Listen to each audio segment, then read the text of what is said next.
ఇంటి వెనకాల బాదం ఆకులు తెంపి విస్తరుని దొప్పకూడదాము.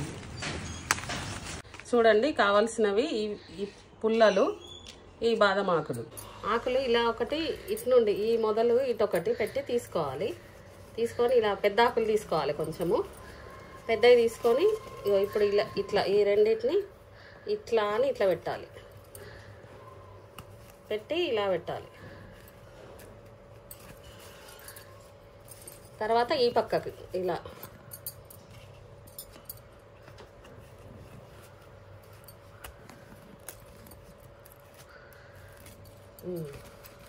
మళ్ళీ ఈ ఇంకో పక్కకి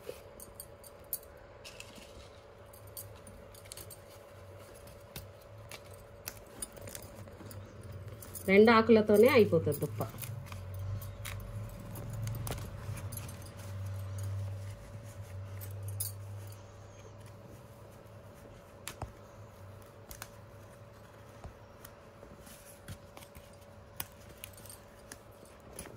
ఇప్పుడు దొప్ప రెడీ అయింది. చూడండి, దీంట్లో ఉగాది పచ్చడి పోసుకొని తాగుతారు అన్నట్టు. ఫస్ట్ టైం పొద్దున తాగేటప్పుడు, దేవునికి చూపెట్టినాక తాగేటప్పుడు దీంట్లో పోసుకొని తాగుతారు.